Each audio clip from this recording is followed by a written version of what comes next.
இன்று 1009வது நாள். தினம் காலை 5:27 ஆரம்பித்து 6:17 வரை செல்லும் இந்த நிகழ்வு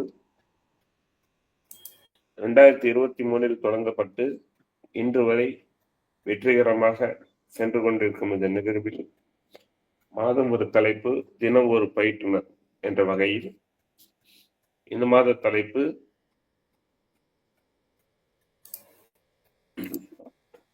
பேட்ரியாட்டிசம் அண்ட் ஸ்போர்ட்ஸ்மேன்ஷிப். இன்றைய பயிற்றுனர் இவர் ஒரு BSc physics graduate, post graduation MA in English literature, currently serving as assistant manager in the corporate sector with a reputed publishing company. அவர் வாங்கிய அவார்டுகள் making a difference award, best performer award, leadership award. அவங்களுடைய commitment, creativity, ட்ரைனிங்கோட passion and leadership எக்ஸலன்ஸை முன்னிறுத்தி இந்த leadership award வாங்கிட்டு இருக்கிறாங்க.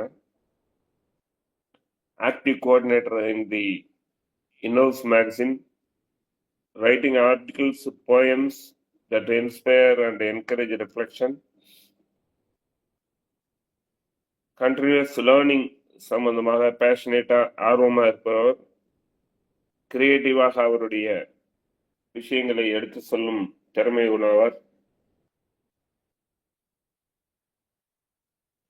ஆர்ட்ஸ் அண்ட் லிட்ரேச்சர்ல சிறு வயதிலிருந்தே ஆர்வம் காட்டி நிறைய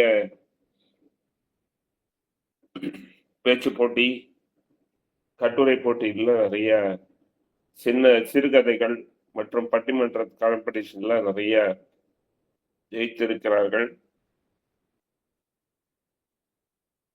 யூடியூப் சேனல் கதை சுரபி என்ற யூடியூப் சேனலின் பொறுப்பாளர்.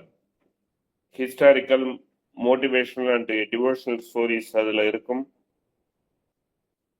அதோட லிங்க்கும் இருக்கு. யாருக்கா தேவைன்னா நம்ம மெசேஜ்ல போடுறேன், நீங்க பார்த்துக்கலாம். அதே சமயம் mini research on Andal's,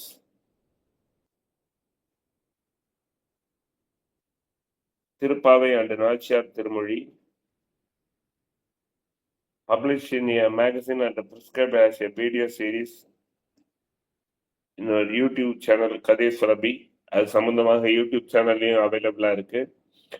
deeply inspired by Bharathiyar and V O Chidambaram Pillai, upholding tradition and cultural values, proud participation of நற்புலரி. நம்ம நற்புலரி தளத்துல தொடர்ந்து பங்களித்து கொண்டு அவர்களது பங்களிப்பையும் ஃபீட்பேக்கையும் கொடுத்து வழங்கி கொண்டிருப்பவர்.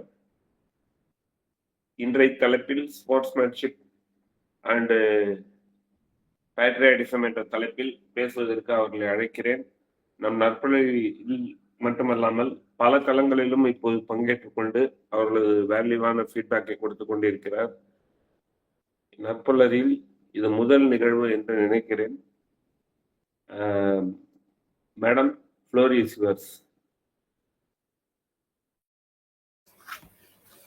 Thank you sir. அனைவருக்கும் நற்புலரியின் காலை வணக்கம்.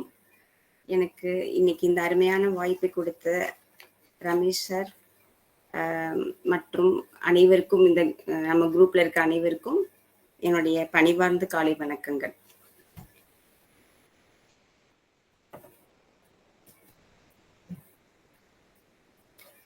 ஒரு நிமிஷம் ஸ்கிரீன் ஷேர் பண்ணிக்கிறேன் சார். கண்டிப்பா பண்ணுங்க மேடம். ஓகே.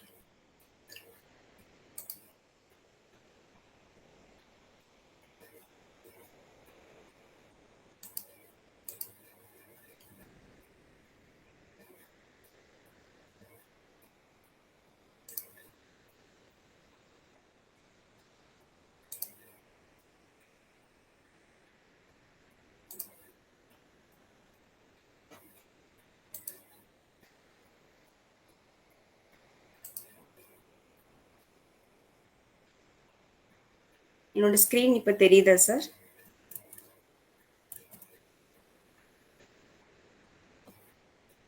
இல்ல மேடம், ஸ்கிரீன் டிஸ்ப்ளே ஆகல. Okay, 1 second.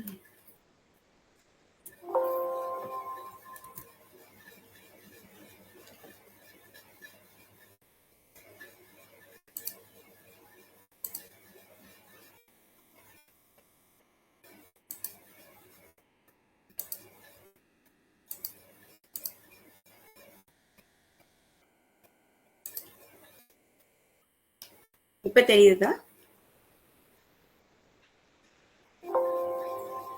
தெரியுதுங்க, தெரியுது. Okay, thank you sir. ஓகே, நமக்கு இந்த மந்த் அக்டோபர் மந்த்ல நமக்கு கொடுத்துருக்கிற டாபிக் வந்து ஸ்போர்ட்ஸ்மேன்ஷிப் வர்சஸ் பேட்ரியாட்டிசம். இந்த டாபிக்ல நம்ம தினந்தோறும் ஒருவர்கிட்ட ப்ரெசென்ட் பண்றதை பார்க்குறோம். இன்னைக்கு இன்னைக்கு சண்டேங்கிறதுனால நான் சார் கிட்ட இந்த டேட் சூஸ் பண்ணி கேட்டேன். சார் எனக்கு கொடுத்தாங்க, தேங்க்யூ. இந்த டாபிக்ல ஸ்போர்ட்ஸ்மேன்ஷிப் வர்சஸ் பேட்ரியாட்டிசம் இது வந்து நம்ம 2-3 நாளாக நம்மளும் டிஸ்கஸ் பண்ணியிருக்கோம். இன்னும் இந்த மந்த் ஃபுல்லாக டிஸ்கஸ் பண்ண போகிறோம். ஸோ நம்ம இதை எப்படி பார்க்குறோம் அப்படிங்கிறதுல இருக்குது. ஸ்போர்ட்ஸ்மேன்ஷிப்புங்கிறது வந்து என்னன்னா, நம்ம விளையாட்டு துறையில மட்டும் இல்லாமல் எல்லாத்துலேயுமே அதை பார்க்கலாம். நம்மளுடைய லைஃப்ல ஒரு இதுலேயும், அதாவது என்ன சொல்றது, ஒரு நம்ம அன்றாட செய்கிற ஒரு வேலைகள்ல கூட ஸ்போர்ட்ஸ்மேன்ஷிப் பார்க்கலாம். ஸ்போர்ட்ஸ்மேன்ஷிப்புங்கிறது வந்து ஒரு குவாலிட்டி ஆஃப் லைஃப்னு கூட எடுத்துக்கலாம். நம்ம எந்த காரியத்தை செய்கிறோமோ அதுல அதுக்கு ஒரு ஸ்டாண்டர்ட், ஒரு குவாலிட்டி இருக்குது. அதை வந்து நம்ம ஸ்போர்ட்ஸ்மேன்ஷிப்னு சொல்றோம். அது என்னென்ன குவாலிட்டிஸ், அதை எப்படிலாம் பார்க்கலாம் அப்படிங்கிறதே நம்ம பார்ப்போம். பேட்ரியாட்டிசம்ங்கிறது நாட்டுப்பற்று. நம்ம நாட்டுக்காக, நம்ம தாய் நாட்டின் மீது நாம் கொண்டுள்ள பற்று. ஸோ இந்த ரெண்டுத்துக்கும் பொருத்தி பார்க்கறது தான் இந்த தலைப்புல நான் இன்னைக்கு எடுத்திருக்கேன். இதை வந்து கொஞ்சம் டிஃப்ரெண்டா பார்க்கலாம் அப்படின்ட்டு யோசிச்சிருக்கேன். ஸோ எப்படி பார்க்குறோம்னா, ஸ்போர்ட்ஸ்மேன்ஷிப், ஒரு குட் ஸ்போர்ட்ஸ்மேன்ஷிப்போட குவாலிட்டி என்னன்னா, இட் கோஸ் பியாண்ட் ஸ்போர்ட்ஸ்ல மட்டும் இல்லாமல் அதையும் தாண்டி போகணும். ஸோ அதே மாதிரி பேட்ரியாட்டிசம்னு பார்க்கும்போது அது வந்து ஜஸ்ட் ஒரு வார்த்தைகளால மட்டும் பேசிட்டு போய் எனக்கு என் நாடு ரொம்ப பிடிக்கும், என் நாட்டு மீது தீரா காதல் வச்சிருக்கேன், அந்த மாதிரி ஜஸ்ட் வாயால சொல்லிட்டு இல்லை ஒரு தேசிய கொடியை காமிச்சிட்டு இல்லை தேசிய கொடியை நான் பின் பண்ணிட்டு போறதுனால மட்டும் எனக்கு பேட்ரியாட்டிசம் வந்துடாது. நான் செய்கிற ஒரு செயல்லையும் வந்து நமக்கு வந்து நம்ம விடுற மூச்சு காத்துல இருந்து எல்லாத்துலேயுமே நமக்கு, நான் சுவாசிக்கிற இதுல இருந்து குடிக்கிறதுல இருந்து எல்லாத்துலேயுமே நமக்கு அதுல பேட்ரியாட்டிசம் தெரியணும் அப்படிங்கிறது. அப்படி இருக்கணும். உண்மையான ரியல் பேட்ரியாட்டிசம்னா அப்படி இருக்கும் அப்படின்னு சொல்லிட்டு நான் இதை ஆரம்பிக்கிறேன். நெக்ஸ்ட், இன்னைக்கு வந்து அதுல ஸ்பெஷலிஸ்டா நான் கொஞ்சம் ஒரு வித்தியாசமா யோசிக்கலாம் அப்படின்னு பார்த்தேன். எப்படின்னா, இப்ப நம்ம வந்து நம்ம லைஃப்ல நம்ம ஃபாலோ பண்ற வேல்யூஸ் எல்லாமே மிக பெரும் பங்கு வந்து நம்மளுடைய முன்னோர்கள், நம்மளுடைய ஆன்செஸ்டர்ஸ், நம்மளுடைய பேரண்ட்ஸ், நம்ம ஃபேமிலி, அந்த மாதிரி அவங்க கிட்டே இருந்து நம்ம இன்ஹெரிட் பண்ணி நம்ம ஃபாலோ பண்ணிட்டு வர்றதுதான் நிறைய இருக்கும். ஸோ அந்த மாதிரி இன்ஹெரிட் பண்ணிட்டு வரும்போது நம்ம எதை அடிப்படையா வச்சு நம்ம கொஞ்சம் கொஞ்சமா ஃபாலோ பண்றோம்னா, சிலது நமக்குன்னு கேரக்டர்ஸா வரும், சிலது வந்து நம்ம இன்ஹெரிட்டடா அது வரும். அப்படி வரும்போது எப்படி நம்ம அவங்க கிட்ட இருந்து இன்ஹெரிட் பண்ணிட்டு வரோம். ஸோ அதையே அந்த வேர்கள், நம்மளுடைய வேர்கள் ஸ்ட்ராங்கா இருந்து அந்த ஃபவுண்டேஷன் ஸ்ட்ராங்கா இருந்தா நம்மளுக்கும் அது தானா வரும் அப்படி சொல்லுவாங்க. ஸோ அதை பேஸ் பண்ணி, அந்த கான்செப்டை பேஸ் பண்ணி நான் இந்த டாபிக் எப்படி ஒரு டிஃப்ரெண்டான பெர்ஸ்பெக்டிவ்ல நான் இன்னைக்கு பார்க்கலாம் அப்படின்னு யோசிச்சேன்னா, நம்மளுடைய மாபெரும் காப்பியங்கள், பாரத நாட்டில் மாபெரும் காப்பியங்கள் மகாபாரதம் ஒண்ணு, ராமாயணம் ஒண்ணு. ஸோ அந்த மகாபாரதம் அண்ட் ராமாயணத்துல நடந்த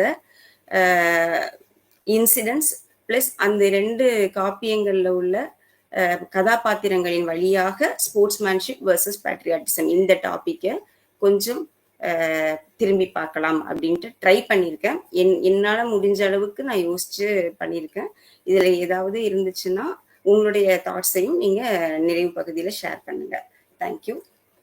அண்ட் ஸோ இப்போ வந்து sportsmanship versus patriotism through Mahabharata and Ramayana, இதை வந்து ஒரு வேல்யூ பேஸ்ட் பெர்ஸ்பெக்டிவா பண்ணியிருக்கேன். எப்படின்னா, எப்படி நம்ம வந்து ஒரு 2த்துக்கும் நடுவுல எப்படி ஒரு ஃபைன் பேலன்ஸ் இருக்கணும் அந்த அந்த பேலன்ஸ் வந்து ஒரு நூல் இழை மாதிரி தான். அது அழகா அந்த பேலன்ஸ் இது பண்ணாம நம்ம கொண்டு போனோம் அப்படின்னா எவ்வளவு அழகா இருக்கும் அப்படிங்கறத நம்ம இதுல பார்க்கலாம். Exploring the fine balance between competitive spirit and national pride. Competition வரும்போது அது அந்த ஸ்பிரிட் இருக்கணும். நம்மளுடைய நாடு அப்படின்னு தேசப்பற்றுன்னு வரும்போது நமக்கு அதுல ஒரு ப்ரைடு இருக்கணும். அந்த ரெண்டுத்துக்கும் உடைய ஒரு பேலன்ஸை தான் நம்ம இந்த 2 காப்பியங்களின் வழியாக நம்ம பார்க்க போறோம். ஓகே, இப்போ நம்ம வந்து ஒரு டைம் மிஷின்ல ஏறி அழகா ஒரு டைம் டிராவல் பண்ணி நம்ம மகாபாரத காலத்துக்கு உள்ள போறோம். அங்க போயிட்டு அங்கிருந்து தொடங்கி கொஞ்சம் கொஞ்சமா நம்ம பார்த்துட்டு வரலாம். எங்கெங்கெல்லாம் இந்த ஸ்போர்ட்ஸ்மேன்ஷிப் அண்ட் பேட்ரியாட்டிசம், இந்த குவாலிட்டிஸ் எப்படி எல்லாம் டிஸ்பிளே ஆயிருக்குது, அங்க இருந்து இப்போ வரைக்கும் எப்படி ஆயிட்டு இருக்குது அப்படிங்கிற பார்க்க போறோம். ஸோ மகாபாரதத்துல அந்த ஃபர்ஸ்ட் அந்த மகாபாரதம் வந்து ஆரம்பிக்கும் போது அந்த ஓப்பனிங் ஸ்லோகம் அதுல வந்து என்ன சொல்லுவாங்க அப்படின்னா, தர்மக்ஷேத்ரே குருக்ஷேத்ரே சமவேத யுயுத்சஹா அப்படின்னு சொல்லுவாங்க. ஸோ அதோட மீனிங் என்னன்னா, இந்த field of dharma, the field of Kurukshetra, warriors assembled for battle, life is a battlefield and dharma must guide us. அதாவது என்னன்னா, திருதராஷ்டிரன் வந்து அவர் தான் ஹஸ்தினாபுரத்து அரசர். அவர் வந்து என்ன அது அந்த கதை, மகாபாரத கதை வந்து பெரிய கதை. நான் இந்த இன்னைக்கு டிஸ்கஸ் பண்ற இன்சிடென்ட்ஸ் மூலமா என்னால எவ்வளவு இதா சுருக்கமா சொல்ல முடியுமோ அப்பப்ப சொல்லிட்டு வரேன். ஸோ திருதராஷ்டிரன் வந்து அந்த மகாபாரத போர் தொடங்கும் போது அவருக்கு வந்து கண்ணு தெரியாது. ஸோ அந்த கண் தெரியாது இருக்கும்போது சஞ்சயன் அவர் கூடயே இருந்து அந்த பேட்டில் ஃபீல்ட்ல நடக்கிற எல்லாத்தையும் அவருக்கு எக்ஸ்பிளைன் பண்ணிட்டு வருவாரு. அப்ப அவர்கிட்ட வந்து ஃபர்ஸ்ட் எடுக்கும் போது இந்த உடனே இதான் சொல்லுவார், இந்த ஸ்லோகத்தை சொல்லிட்டு, அதாவது குருக்ஷேத்திரம்ங்கிறது ஒரு புண்ணிய பூமி. அந்த புண்ணிய பூமியில நம்மளுடைய குரு குலத்தோட அந்த போர் தொடங்குது. அந்த தொடங்கும் போது அது புண்ணிய பூமியில தொடங்குறதுனால கண்டிப்பா தர்மம் தான் தடை தோங்கும் அப்படின்னு அவர் பிலீவ் பண்றாரு. அந்த பிலீஃபோட அந்த வார் ஸ்டார்ட் ஆகுது. ஸோ தொடக்கமே வந்து தர்மத்தின் அடிப்படையில ஸ்டார்ட் ஆகுது. ஸோ தர்மம்ங்கிறது அது ஒரு வேல்யூ. இந்த ஸ்போர்ட்ஸ்மேன்ஷிப்ல நிறைய குவாலிட்டிஸ் சொன்னோம். அது வந்து ஒரு இதுக்கு தகுந்த மாதிரி மாறும். அது விளையாட்டுக்குன்னு சில ரூல்ஸ் இருக்கும். எல்லா விதத்திலையும் நம்ம அந்த ஸ்போர்ட்ஸ்மேன்ஷிப்பை பார்க்கலாம் சொன்னோம் இல்லையா லைஃப்ல. ஸோ அது வந்து எப்படின்னா, நம்ம எப்படி அந்த ஒரு ஃபேர் குவாலிட்டி ஆஃப் பீயிங் ஃபேர்னா, நம்ம எதை செய்கிறோமோ அதை சரியாக செய்யணும். எதை செஞ்சாலும் சரி, அதுக்கப்புறம் பெருந்தன்மையோடு செய்யணும். அப்புறம் எல்லாருக்கூடயும் ஒரு நட்பு உறவு பேணுற மாதிரி செய்யணும். அந்த மாதிரி நம்ம செய்யற செயல்ல வந்து ஒரு கண்ணியம் இருக்கணும். எல்லாரோட இணைந்து பயணிக்கணும் அப்படின்னு நிறைய ஒரு கேரக்டரிஸ்டிக்ஸ் இருக்கு ஸ்போர்ட்ஸ்மேன்ஷிப்க்கு அப்படின்னு சொல்லிட்டு. அதுல வந்து இப்போ நம்ம எந்த அது வந்து ஒரு விளையாட்டா இருந்தாலும் சரி, ஒரு போரா இருந்தாலும் சரி, இல்ல நம்ம பண்ற எந்த ஆக்டிவிட்டியா இருந்தாலும் சரி, அதுக்கு ஒரு சர்டன் ரூல்ஸ் இருக்கும். அந்த ரூல்ஸை நம்ம ஃபாலோ பண்ணணும். நம்ம அதை செயல்ல செய்யும் போது நம்ம ஏதாவது ஒரு மிஸ்டேக் பண்ணிட்டோம் அப்படின்னா உடனே பழிய வந்து மத்தவங்க மேல தூக்கி போடாம, ஓகே இது நான் தான் பண்ணேன், இதை நான் கரெக்ட் பண்ணிக்கிறேன் அப்படின்னு சொல்லி நம்ம அதை கரெக்ட் பண்ணிக்கணும். அந்த மிஸ்டேக்ஸை ஓன் பண்ணணும். அப்புறம் வந்து ஒரு ஸ்போர்ட்ஸ் ஆக்டிவிட்டிலையும் சரி, இந்த மாதிரி எந்த விதமான ஒரு ஆக்டிவிட்டிலையும் ஒரு குழுவா சேர்ந்து பயணிக்கணும். இப்ப நம்ம நற்புலரி குழுக்குள்ள கூட நமக்கு ஒரு குழுவா சேர்ந்து அழகா பயணிச்சுட்டு வரோம் டெய்லி. அது மாதிரி அந்த டீம் ஒர்க் எல்லாத்துலயும் இருக்கணும். பிறருடைய குற்றங்களை வந்து சுட்டி காட்டி இவங்கதான் அப்படி பண்ணிட்டாங்க, அவங்கதான் இப்படி பண்ணிட்டாங்கன்னு சொல்லி பிளேம் பண்ணாம நம்ம எப்படி அதை அழகா பண்ணலாம் அப்படின்னு யோசிக்கணும். அப்புறம் கிராட்டிடியூட் இருக்கணும். ஒருத்தருக்கு ஒருத்தர் அவர்கள் செய்யற நல்ல விஷயங்களை எப்பவுமே பாராட்டி நன்றி செலுத்தணும். அந்த நன்றியை மறக்கக்கூடாது. இந்த மாதிரிலாம் இதெல்லாம் நான் வந்து ஒரு எக்ஸாம்பிளுக்கு சொல்றேன். இது மட்டும்தான் ஸ்போர்ட்ஸ்மேன்ஷிப் குவாலிட்டின்னு இல்லை. இந்த மாதிரி ஒரு நல்ல சிறந்த குவாலிட்டிஸ் ஒரு நல்ல ஒரு லைஃப்க்கு தேவை அப்படிங்கிற மாதிரியான குவாலிட்டிஸ் எல்லாமே வந்து நிறைந்ததுதான் ஸ்போர்ட்ஸ்மேன்ஷிப். ஸோ அது வந்து எப்படின்னா ஒரு நேர்மை இருக்கணும். மெயினா வந்து ஒரு எந்த இதுவா இருந்தாலும் அதுல ஒரு நேர்மை, ஒரு நல்ல எத்திக்ஸ் இருக்கணும், இன்டெகிரிட்டி இருக்கணும். அந்த மாதிரிலாம் இருக்குது நிறைய. அது எல்லாமே பாசிட்டிவிட்டியா தான் இருக்கும். ஃபுல்லாவே பாசிட்டிவ் ஆட்டிடியூட் நிறைஞ்சுதான் இருக்கணும். போட்டி இருக்கணும், ஆனா அதுல பொறாம இருக்கக்கூடாது. அடுத்தவங்களுடைய தகுதியை மதிக்க கத்துக்கணும். பெருந்தன்மையா சில இடங்கள்ல நம்ம விட்டு கொடுத்து போகணும் அப்படின்னா பெருந்தன்மையா விட்டு கொடுக்கணும். பொறாம இருக்கக்கூடாது, எந்த போட்டியா இருந்தாலும் அதுல ஒரு அறம் இருக்கணும். இப்படிலாம் நிறைய குவாலிட்டிஸ் இருக்குது. அந்தந்த குவாலிட்டிஸை அந்தந்த சுச்சுவேஷனுக்கு தகுந்த மாதிரி நம்ம எப்படி இதுல பார்க்கலாம் அப்படின்னு பார்க்கலாம். இப்போ இந்த முதலுடைய மகாபாரத தொடக்கத்தில் இருக்க அந்த ஸ்லோகம் பத்தி சொன்னேன். அந்த ஸ்லோகம் தான் இப்போ இன்னைக்கு கூட நம்மளுடைய சுப்ரீம் கோர்ட் ஆஃப் இந்தியாவுடைய அந்த சின்னத்துல அந்த ஸ்லோகம் தான் குறிக்கப்பட்டிருக்குது.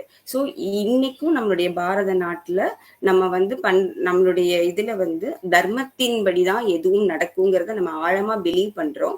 எந்த ஒரு காரியமா இருந்தாலும் அதுல வந்து தர்மம் இருக்கணும். தர்மம் தலை காக்கும்னு சொல்லுவாங்க இல்லையா?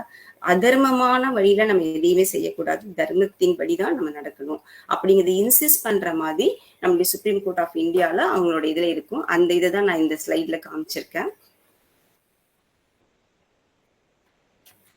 ஓகே, ஸ்போர்ட்ஸ்மேன்ஷிப் குவாலிட்டிஸ் நான் சொன்ன மாதிரி ஃபேர்னஸ், எதை செஞ்சாலும் அதுல வந்து கரெக்டா இருக்கணும், பாரபட்சமின்றி தகுதி கரெக்டான ஒரு இதை பார்த்து அசஸ் பண்ணி இது இவங்க பண்ணாங்க அவங்க பண்ணாங்க இவங்க பண்ணா கரெக்ட் அவங்க பண்ணா தப்பு அப்படிலாம் எந்த பாரபட்சமும் இன்றி அதை கரெக்டா அனலைஸ் பண்றது, ஒருத்தருக்கு ஒருத்தர் மரியாதை கொடுக்கறது, அந்த அந்த நம்ம எதை பண்றோமோ அந்த ஆக்டிவிட்டிக்குன்னு ஒரு இது இருக்கும், அந்த மரியாதை கண்ணியம் எந்த விதத்திலும் குறைவு நடந்துக்கிறது, இதெல்லாம் பார்க்கணும். இதே நாட்டுப்பற்றுன்னு வரும்போது நம்ம நாட்டுக்கு நாட்டின் மீது நமக்கு உள்ள பற்று, அன்பு, தீரா காதல், அப்புறம் அந்த நாட்டினுடைய உயர்வுக்காக நம்ம பண்ற ஒரு காரியங்கள், இது எல்லாமே நாட்டின் நம்ம நாடுதான் முக்கியம், நாடுதான் என்னுடைய உயிர் மூச்சு, அதுக்கப்புறம் தான் எல்லாமே அப்படிங்கிற அளவுக்கு நாட்டின் மீது ஒரு தீரா பற்று இருக்கணும். இந்த ரெண்டுத்தையுமே பார்க்கும்போது இதுலயும் பாசிட்டிவ் தான் இருக்கு, இதுலயும் பாசிட்டிவ் தான் இருக்கு. So most of the time ரெண்டுமே வந்து அலைன் ஆகும். எப்பவாச்சும் ஒரு சில நேரங்கள்ல ஒரு சின்ன கான்ஃபிளிக்ட் வரும். ஆனா அந்த கான்ஃபிளிக்ட் வரும்போது அது வந்து ஓவர் கோ பண்ணி நம்ம எப்படி வரணும் அப்படிங்கிறத நம்ம இதுல பார்ப்போம். ஓகே, நம்ம இந்த பிக்சர்ல நம்ம பார்க்கறபடி பார்த்தா அந்த காலத்துல நம்ம இதிகாச காலங்கள்ல எல்லாம் வந்து ஒரு இதுலயுமே வந்து பாத்தீங்கன்னா இந்த குருகுல கல்வின்னு சொல்லுவாங்கல்ல, வெறும் நம்மள மாதிரி இப்படி புக்ஸை வச்சு படிக்கிறது, அசைன்மெண்ட் எழுதுறது, எக்ஸாம் எழுதுறது அப்படி இருக்காது. அது ஒரு ஸ்கில் பேஸ்டு ஆக்டிவிட்டிஸ் இருக்கும் அவங்களுடைய குருகுல கல்வியில. ஒருத்தருக்கும் இப்போ வந்து எல்லாரும் ஒரே மாதிரி எல்கேஜில இருந்து காலேஜ் வரைக்கும் படிக்கிறோம், அதுக்கப்புறம் தான் ஸ்பெஷலைசேஷன் போறோம் அப்படின்ட்டு இல்லாம சின்ன வயசுல இருந்தே அவரவர்களுடைய ஆர்வத்திற்கும் திறமைக்கும் தகுந்த மாதிரி அவங்களுக்கு கல்வி பயிற்றுவிக்கப்படும். அதுல இப்ப ஃபர்ஸ்ட் பேசிக்கா ஸ்டார்ட் பண்ணும்போது எல்லாருக்கும் காமனா இருக்கும். ஆனா அதுக்கப்புறம் போக போக அவங்களுடைய இன்ட்ரெஸ்ட் மாறதுக்கு தகுந்த மாதிரி இன்ட்ரெஸ்ட் மட்டும் இல்லாம அவங்களுக்குடைய தனித்துவம் இதுல இருக்குது, அவங்களுக்கு எது நல்லா வருது அப்படிங்கறத அந்த குரு அனலைஸ் பண்ணி அந்த வெவ்வேறு இதுலயும் அவங்கள வந்து கோச் பண்ணுவாங்க. ஸோ அப்படி பார்க்கும்போது அந்த காலத்துல நம்மளுடைய கல்ச்சரல் இதுல என்னெல்லாம் இருந்துச்சுன்னா, லைக் வில்வித்தை, மல்யுத்த போட்டி, நீச்சல், வெயிட் லிஃப்டிங், அந்த மாதிரி நிறைய இருக்குது. அதெல்லாம் இந்த காமிக்கிற மாதிரி இந்த பிக்சர்ல வந்து என்னென்னலாம் இருந்துச்சு. அது வந்து எப்படி இருக்கும்னா, அது ஒரு தனியா ஸ்போர்ட்ஸ் அப்படின்ட்டு அப்படி இருக்காது, அது வாழ்வியலோடு சேர்ந்தே இருக்கும். அவங்களுடைய வெற்றிக்கும் வீரத்திற்கும் ஒரு பறைசாற்ற விதமா கூட இது இருக்கும்.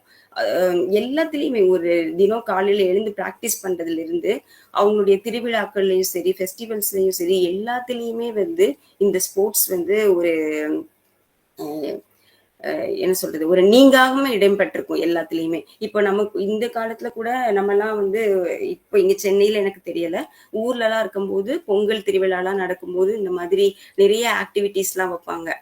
இப்ப கூட நம்ம ஆபீஸ்ல எல்லாம் கூட சில நேரம் கார்பரேட் ஆபீஸ்ல இந்த மாதிரி இந்த பாட் பிரேக்கிங், பானை உடைக்கிறது, கண்ணை கட்டி விட்டு இது பண்றது, அந்த மாதிரி நிறைய ஆக்டிவிட்டிஸ் வைப்பாங்க.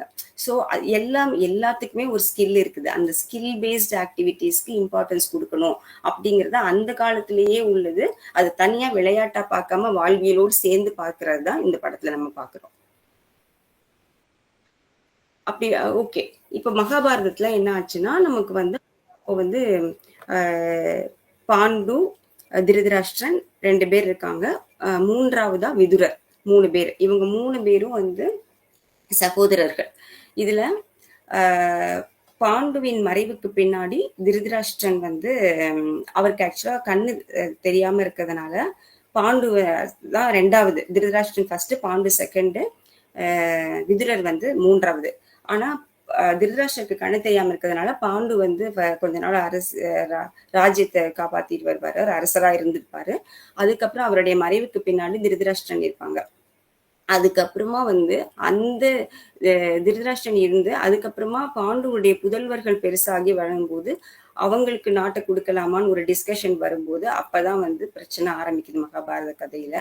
அப்போ திருதராஷ்டிரன் வந்து அவங்களுடைய பசங்க வந்து கௌரவர்கள், பாண்டுவுடைய புத்திரர்கள் வந்து பாண்டவர்கள். ஸோ இவங்களுக்குள்ள உள்ள போட்டி, பொறாமைகள் இது நிறைந்ததுதான் பாரத கதை. இதுல வந்து நமக்கு இப்ப வேண்டிய பாயிண்ட்ஸை மட்டும் நம்ம பார்க்கலாம்.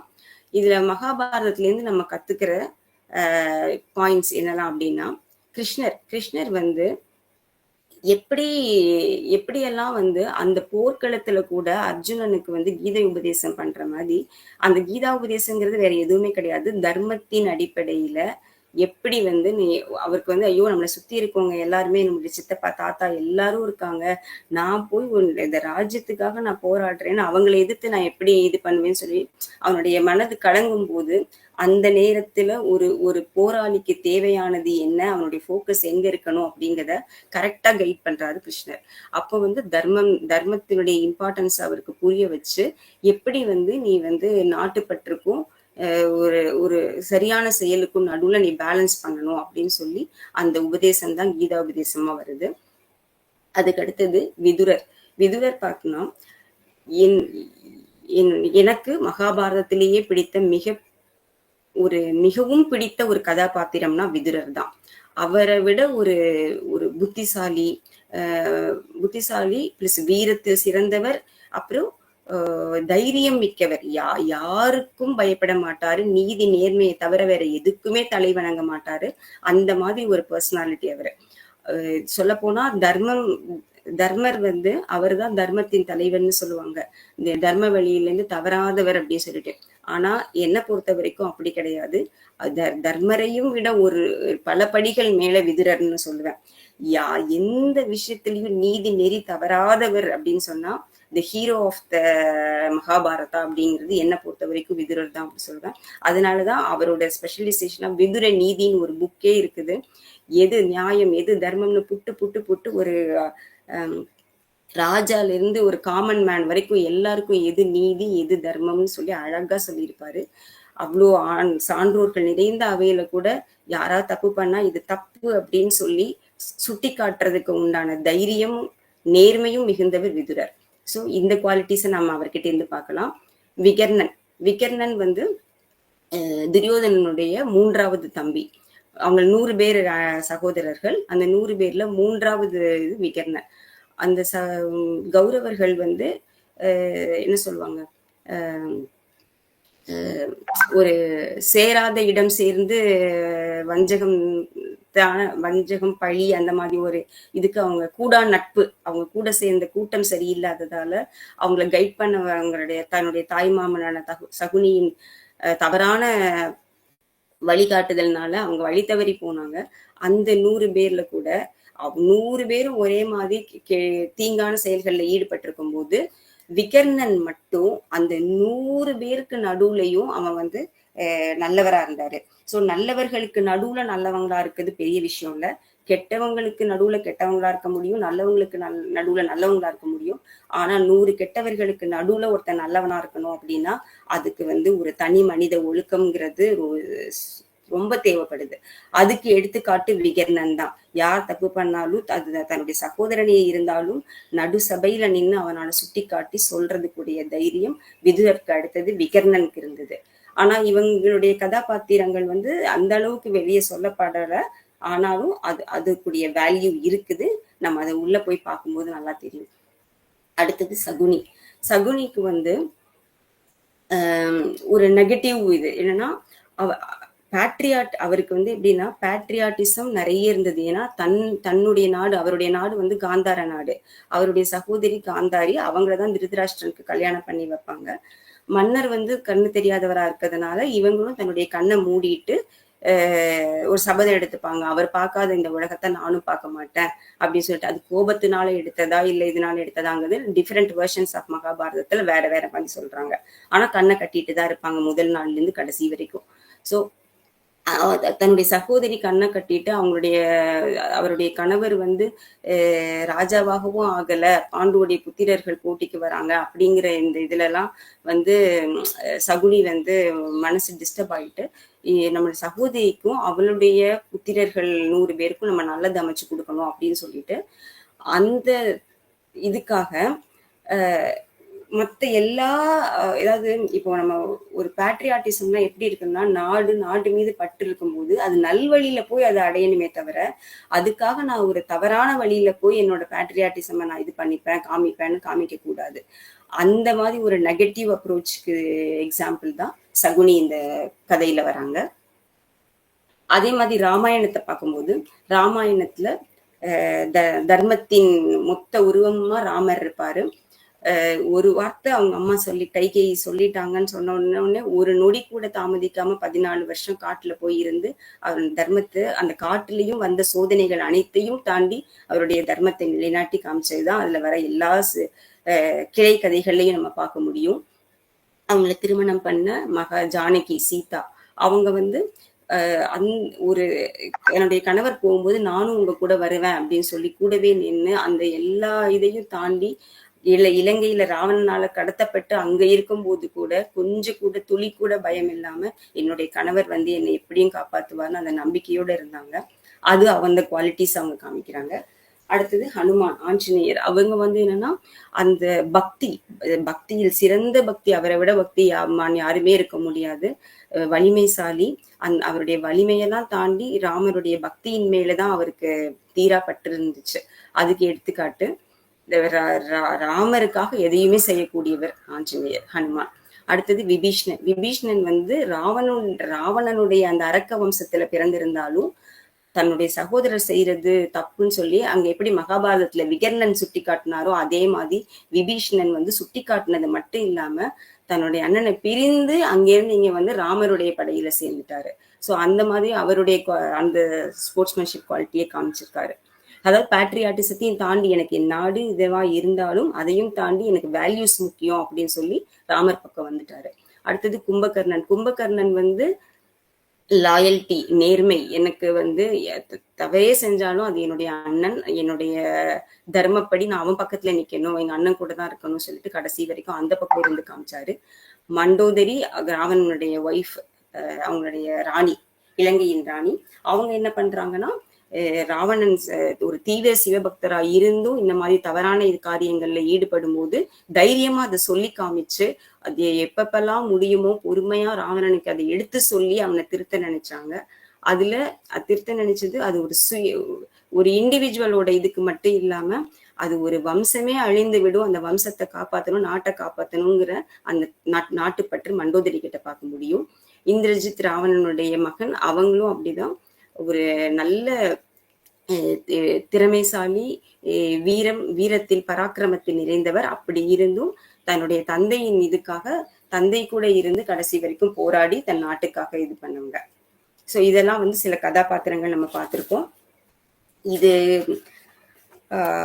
இதுல வந்து என்னன்னா ஒரு ஸ்போர்ட்ஸ்மேன்ஷிப்புக்கும் நான் ஏன் இதெல்லாம் சொல்ல வரேன் அப்படின்னா, ஸ்போர்ட்ஸ்மேன்ஷிப்புக்கும் பேட்ரியாட்டிசமுக்கும் ஒரு இது இருக்கு, சின்ன இதுதான். அது வந்து என்ன, ஸ்போர்ட்ஸ்மேன்ஷிப்புங்கிறது வந்து ஒரு பேட்டில்ல ஏதோ எந்த ஒரு அது விளையாட்டா இருந்தாலும் சரி, ஆக்டிவிட்டியா இருந்தாலும் சரி, அதுல வந்து நம்ம ஜெயிக்கிறோமா தோக்குறோமாங்கிறது முக்கியம் கிடையாது, நம்மளுடைய பார்ட்டிசிபேஷன் அதுல இருக்கணும். பார்ட்டிசிபேஷன் தான் இம்பார்ட்டன்ட் அப்படின்னு சொல்றதுதான் ஸ்போர்ட்ஸ்மேன்ஷிப்.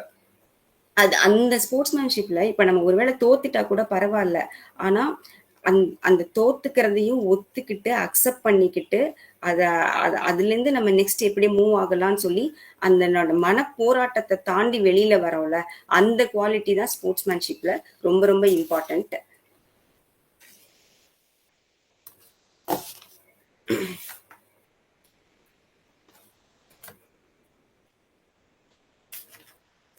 இதுல வந்து நிறைய இடங்கள்ல நம்ம வந்து என்ன பார்க்கலாம்னா, விதுரன் விகர்ணன் அந்த 2 பேரும் எவ்வளவு ஒரு நல்ல ஹைலி எக்ஸாம்பிளா இருந்தாங்க நல்ல பக்கத்துக்கு அப்படின்னு பார்த்தோம். அதே மாதிரி கிருஷ்ணர் வந்து என்ன பண்ணுவாங்கன்னா ஒரு நல்ல மென்டாரா எப்படி இருக்குதுங்கிறத இந்த கதையில நிறைய இடத்துல காமிச்சிருப்பாரு. எல்லா விஷயத்திலையும் இவங்க பக்கமும் அவங்க பக்கமும் போறது, தூது போறது, ஒரு ஒரு ஆக்சுவலா ஒரு ஒரு சிச்சுவேஷன் சண்டைக்குன்னு வரும்போது அதை எப்படி தவிர்க்கலாங்கிறத நம்ம முதல்ல பார்க்கணும். முடியாத பட்சத்துக்கு தான் நம்ம வார் ஸ்டார்ட் பண்ணணும் அப்படிங்கறத முதல்ல ஃபோக்கஸ் பண்ணி அந்த 2 பக்கமும் தூது போய் அந்த சண்டையை நிறுத்துறதுக்கு பலமுறை ட்ரை பண்ணியிருப்பாங்க. அந்த இத குவாலிட்டிஸை வந்து நம்ம கிருஷ்ணர் கிட்ட பார்க்கலாம். அதுக்கப்புறம் சண்டை தவிர்க்க முடியாததா ஆனதுக்கு அப்புறமும் அதுல ஒரு இடத்துலயும் போயிட்டு தன்னுடைய புத்தி சாதுரியத்தால அதர்மத்தை அழிச்சு தர்மத்தை எப்படி ஓங்க வைக்கிறது அப்படிங்கிற அந்த டாக்டிக்ஸ நிறைய இடத்துல அப்ளை பண்ணிருப்பாங்க. அதை சொல்லியும் கொடுப்பாங்க.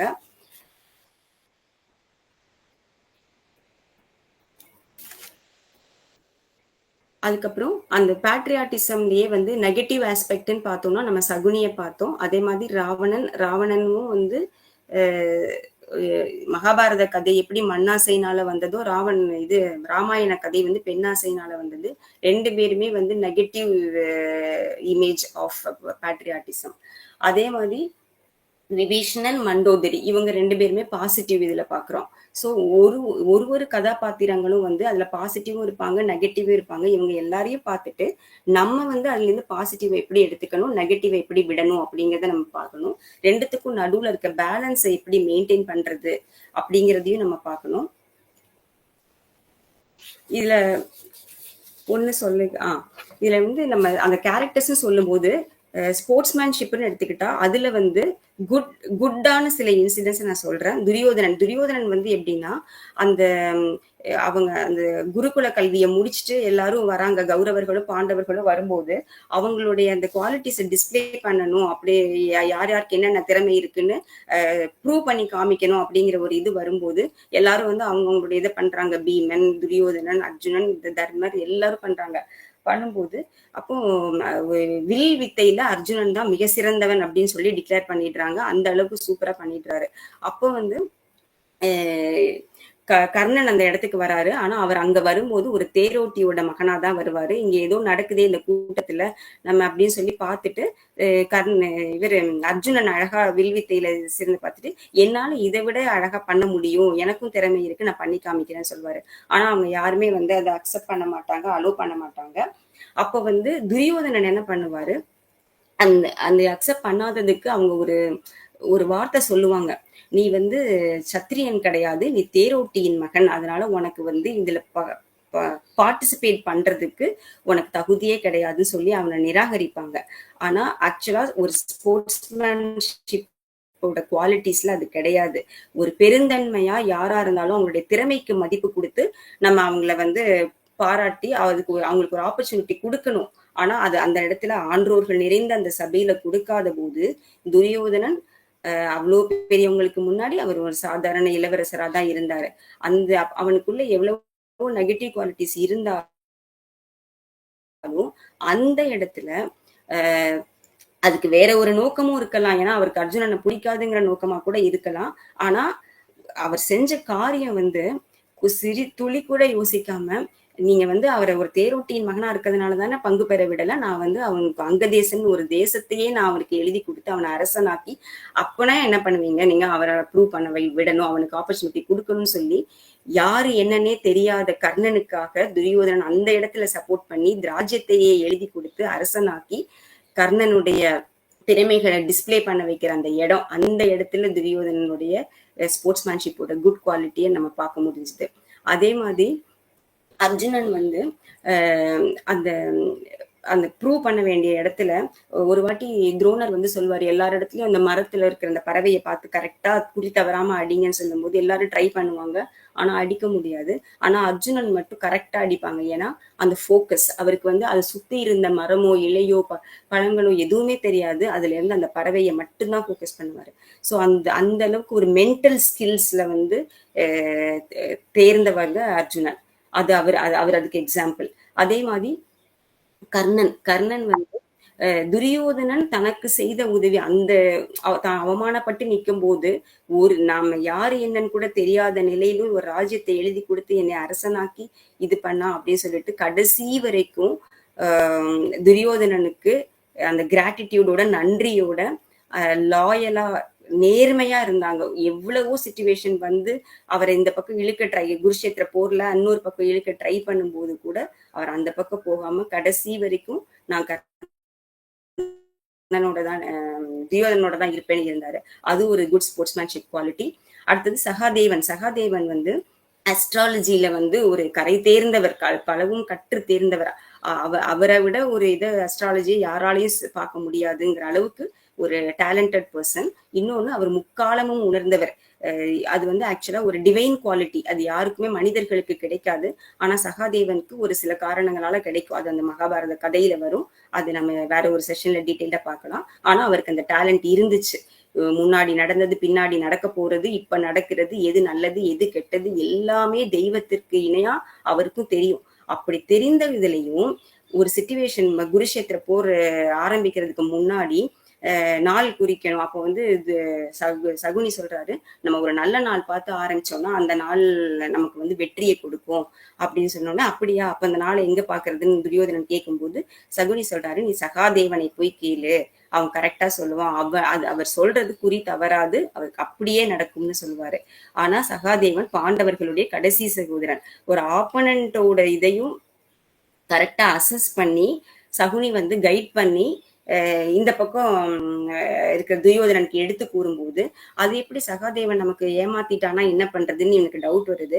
ஆனா சகாதேவன் ஏமாத்த மாட்டான். அது அவனுடைய குவாலிட்டி, அவனுடைய ஸ்டாண்டர்ட். அதை பாராட்டி சகுனி வந்து சொல்லுவாரு.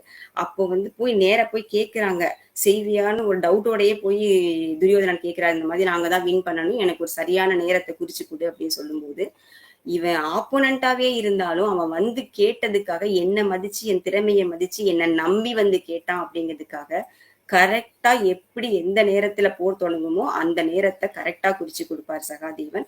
அப்ப கிருஷ்ணரே வந்து கேட்பாரு, இப்ப தர்மர் வந்து கேட்பாரு, நீ செய்யறது சரியா, இது தகுமா, இப்படி எல்லாம் செய்யலாமா, அவன் ஆப்போனன்ட்னு தெரிஞ்சுமே அவன் ஜெயிக்கிறதுக்கு உண்டான நேரத்தை நீ எப்படி குறிச்சு கொடுத்த அப்படின்னு சொல்லும்போது, இது என் தர்மம், என்னுடைய கலைக்கு மரியாதை கொடுத்து என் மீது நம்பிக்கை வைத்து வந்து கேட்டாங்க, அதை நான் குறிச்சு கொடுத்திருக்கேன், நடப்பது அனைத்தும் உணர்ந்தவன் நீ கிருஷ்ணா அப்படின்னு சொல்லி சகாதேவன் சொல்லுவாரு. ஸோ இந்த மாதிரி அவங்களுடைய குவாலிட்டிஸ். அதே மாதிரிதான் விதுரன் நசனல்ல எல்லாத்துலயும் அந்த நடு சபையில அத்தனை அட்டூழியங்களும் நடக்கும்போது எல்லாரும் வாய்மூ கை கட்டி நிற்கிற நேரத்துல விதுரன் மட்டும் எழுந்து நின்று இது தப்பு, இது அவர் எவ்வளவு பெரிய ஆளா இருந்தாலும் சரி, ராஜாவா இருந்தாலும் சரி, மந்திரியா இருந்தாலும் சரி, இளவரசரா இருந்தாலும் சரி, மூத்த பீஷ்மரா இருந்தாலும் சரி, யார் செய்வது தவறா இருந்தாலும் நெற்றிக்கன் திறப்பினும் குற்றம் குற்றமேன்னு சொல்லி விதுரன் வந்து எடுத்து சொல்லுவாரு. சோ அதனாலதான் விதுர நீதியை நம்ம இன்னைக்கும், சாணக்கிய நீதி எந்த அளவுக்கு நமக்கு தெரிஞ்சிருக்கோ அந்த அளவுக்கு விதுர நீதி நமக்கு தெரிஞ்சிருக்கான்னு தெரியல. வாய்ப்பு கிடைச்சா எல்லாரும் படிங்க, ரொம்ப நல்லா இருக்கும் அந்த புக்கு. அந்த மாதிரி ஸ்போர்ட்ஸ்மேன்ஷிப்போட பேட் குவாலிட்டிஸ்க்கு சில எக்ஸாம்பிள் சொல்றேன்.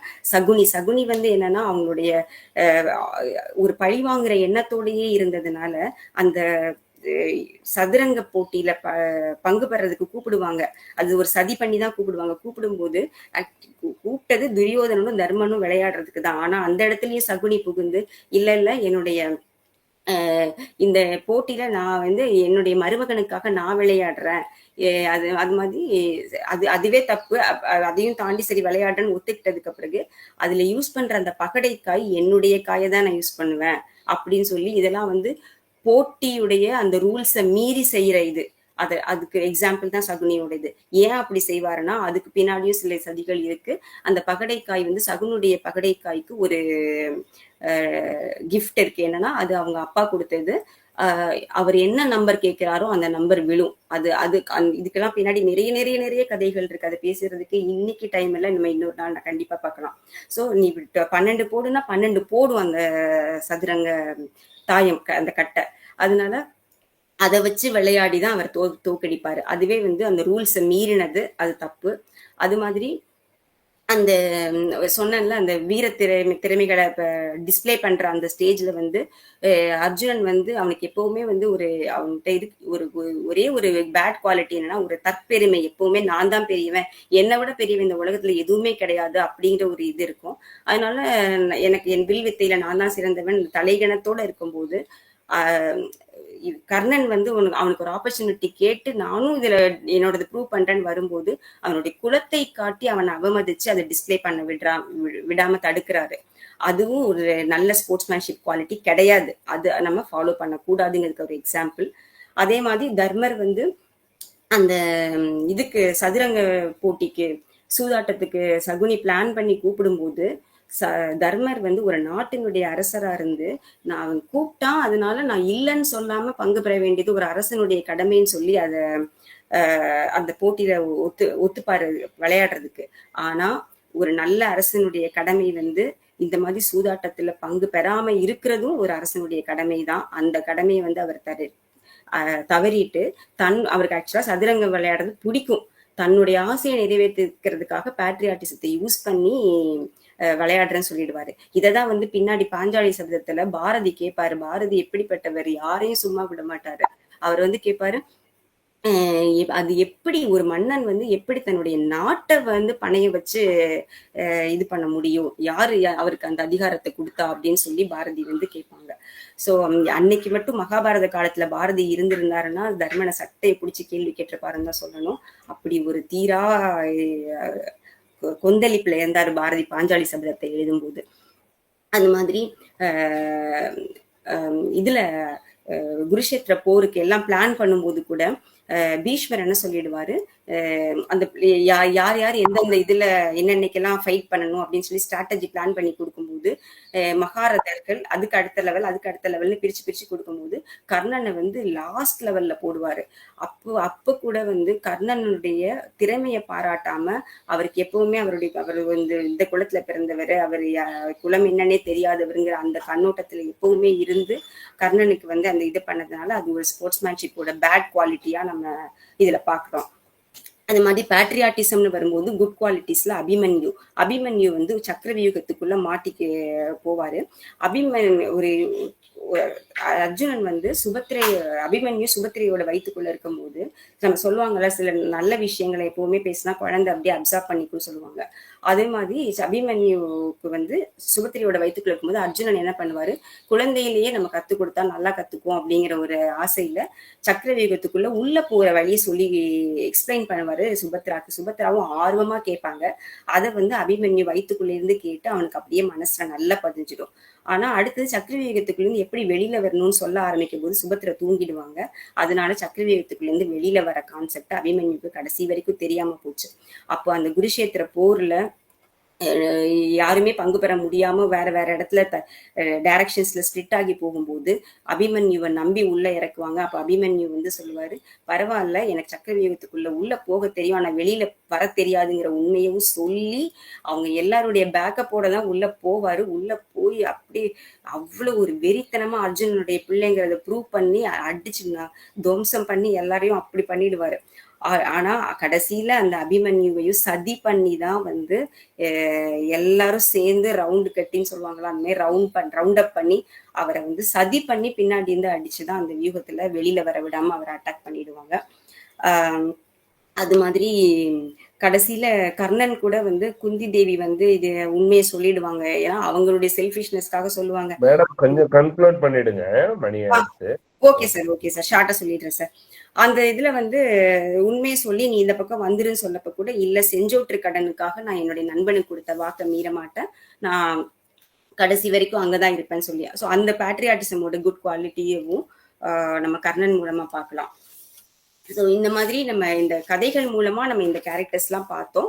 இதுல இன்னும் இப்போ வந்து அதுல லாஸ்ட் லைன் அந்த மகாபாரதத்தோட கடைசி ஸ்லோகத்துல சொல்லும் போது எத்திர தர்மஸ்து தத்தோ ஜெய, where there is dharma there is true victory அப்படின்னு சொல்லுவாங்க. தர்மம் எங்க இருக்கோ அங்கதான் வெற்றி கிடைக்குங்கிறத ப்ரூவ் பண்றதுதான் இந்த கதைகள்ல இருந்து நம்ம புரிஞ்சுக்கிறது. இன்னைக்கு மாடர்ன் டே ஸ்போர்ட்ஸ்ல கூட ஃபேர்னஸ் இதே அந்த எப்படி நம்ம அதை ஒரு வேரா வச்சுதான் இன்னைக்கும் நம்ம ஃபாலோ பண்ணிட்டு வரோம். அதே குவாலிட்டிஸை நம்ம இன்னைக்கு இதையும் டிஸ்பிளே பண்ணிட்டு இருக்கோம். இன்னைக்கு இருக்க எல்லா கேம்ஸ்லயும், not only in cricket, footballs, Olympics எல்லாத்துலயுமே பண்றோம் அப்படிங்கிறதையும் நம்ம பார்க்குறோம். இதுல வந்து என்னன்னா ஒரு எக்ஸாம்பிள் மட்டும் சொல்லிக்கிறேன். இது ஒரு ஸ்பெஷல் ஒலிம்பிக்ஸ் ஒன்று நடக்கும். அந்த ஸ்பெஷல் ஒலிம்பிக்ஸ்ல வந்து ஒரு கொஞ்சம், அதாவது ஸ்பெஷல் ஒலிம்பிக்ஸ்னா என்ன சொல்றது, முடியாத என்ன சொல்லுவாங்க, அந்த ஒரு குறைகள் இருக்கிறவங்க வந்து பங்கு பெற்ற பாராலிம்பிக்ஸ் பாரா ஒலிம்பிக்ஸ். Correct sir. அந்த மாற்றுத்திறனாளிகள். Okay sir, thank you sir. அந்த கேம்ஸ் நடந்தப்போ வந்து அதுல உண்மையிலேயே இது வந்து நடந்துச்சு இந்த கேம்ஸ். ஒரு நிமிஷம், அது எந்த இயர்னு எனக்கு தெரியல, நான் வந்து பாத்துக்கிறேன் சார். ஓகே, அந்த நடந்தப்போ வந்து ஒரு குழந்தை மட்டும் கீழே விழுந்த உடனே அதுக்கு அடிப்பட்ட உடனே எல்லா குழந்தைங்களும் 2 பேர் கூட நின்று அந்த குழந்தைய கையை பிடிச்சு கூப்பிட்டு அதுக்கப்புறம் 3 பேருமா சேர்ந்து வெளியில வந்து அந்த வின் பண்ணி பிரைஸ் வாங்குவாங்க. அதை பேஸ் பண்ணி 9 கோல்டு மெடல்ஸ்னு சொல்லி டேவிட் ராத்ங்கிற 1994ல ஒரு போயம் எழுதினாங்க. அந்த போயம்ல லைட்டா ட்விஸ்ட் பண்ணி மொத்தம் 9 பேர் பார்ட்டிசிபேட் பண்ணாங்க. 9 பேருமே வந்து அந்த ஒருத்தர் கீழே விழுந்ததுக்காக அவங்களை ஹெல்ப் பண்ணி 9 பேர் சேர்ந்து கை கோர்த்து போய் அந்த கேம்ஸ்ல வின் பண்ணி கோல்டு மெடல் வாங்கினாங்க அப்படின்னு சொல்லுவாங்க. ஸோ அது ஒரு குட் எக்ஸாம்பிள். அது மாதிரி பெர்லின் ஒலிம்பிக் கேம்ஸ்ல வந்து ஜெசி ஓவன்ஸ் அண்ட் லஸ்லாங், அவங்க வந்து அது லாங் ஜம்ப்ல வந்து வரும்போது எப்பவுமே ஜெசி ஓவன்ஸ் தான் வின் பண்ணிட்டே வருவாரு, லஸ்லாங் செகண்ட் பிளேஸ்ல தான் இருப்பாரு. ஆனா ஜெசி ஓவன்ஸ்க்கு அந்த ஒரு இதை வின் பண்றதுக்கு வந்து ரொம்ப கஷ்டமா இருக்கும். அவருடைய எவ்வளவு அட்டம் பண்ணாலும் அந்த என்னமோ அவருக்கு ஒண்ணு லேக் ஆகும். ஆனா லஸ்லாங் வந்து அவரை தன்னுடைய போட்டியாளரா பார்க்காம அவருக்கு ஒரு சின்ன டிப்ஸ் கொடுத்து அவரை வின் பண்றதுக்கு ஹெல்ப் பண்ணுவாரு. ஹெல்ப் பண்ணிட்டு அந்த ஜெசி ஓவன்ஸ் வின் பண்ணிடுவாரு. வின் பண்ணதுக்கு அப்புறம் அந்த பிரைஸ் பார்ட்டிசிபேஷன் இதுல வந்து ஹிட்லரோட முன்னிலையில அவர் ஒரு ஆப்போனன்ட் கண்ட்ரியா இருந்தா கூட 2 பேரும் கையை கோர்த்து நடந்து போய் அந்த பிரைஸை வாங்குவாங்க. அது ஒரு குட் ஸ்போர்ட்ஸ்மேன்ஷிப் எக்ஸாம்பிள். அதுக்கப்புறமா இப்ப ரீசெண்டா நடந்த டோக்கியோ 2020 அந்த ஒலிம்பிக்ஸ், சம்மர் ஒலிம்பிக்ஸ்ல வந்து முத்தாஸ் பர்ஷிம் கத்தார் கண்ட்ரில இருக்கவங்க, ஜியான் மார்க்கோ தாம்பரி இட்டாலி, இவங்க 2 பேருமே வந்து டைல வந்து முடிஞ்சிரும் நிறைய இது அந்த ஹை ஜம்ப்ல. கடைசியில சரி இப்ப என்ன பண்றது, இன்னொரு இது ஒண்ணு வச்சுதான் யாரு வெற்றியாளர்னு டிக்ளேர் பண்ணணும்னு சொல்லும் போது இவங்க 2 பேருமே வந்து இல்ல நாங்க 2 பேருமே ஷேர் பண்ணிக்கிறோம், எங்களுக்கு டை வேணாம் சொல்லி ஒருமித்த கருத்தோட அந்த இதை ஷேர் பண்ணிப்பாங்க. அது ஒரு நல்ல எக்ஸாம்பிள். அப்புறம் 1983 நம்மளோட கிரிக்கெட் வேர்ல்ட் கப், நம்ம இதுல இந்தியா வாங்கின ஃபர்ஸ்ட் வேர்ல்டு கப்ல கபில் தேவோட பேட்ரியாட்டிசம் வந்து எக்ஸலண்ட். இது அந்த ஒரு சின்ன இதுல போய் அந்த கேட்ச், அதுதான் வந்து நமக்கு ஹிஸ்டாரிக் ட்ரையம்பா முடிஞ்சது. இதெல்லாம் வந்து நம்ம இப்ப ரீசெண்டா நடந்த மாடர்ன் டே ஒலிம்பிக்ஸ்ல நம்ம பாக்குற குட் குவாலிட்டிஸ். ஸோ இதோட இந்த ஒரு கேம்ஸ்ல வின்னிங் மட்டும் முக்கியம் இல்ல, taking part is very important. பேட்ரியாட்டிசம்ங்கிறது வந்து நம்மளுடைய அதை நினைச்சு நம்ம நாட்டினுடைய இதை நினைச்சு பெருமைப்படணும். அதே நேரத்துல ஸ்போர்ட்ஸ்மேன்ஷிப்ல இருக்கிற அந்த ஹியூமன் குவாலிட்டிஸை மீறாம நம்ம பேட்ரியாட்டிசம்காக நம்ம இது பண்ணணும் அப்படிங்கறத சொல்லி நிறைவு செஞ்சுக்கிறேன். Thank you for giving me this wonderful opportunity, sir. Thank you, sir.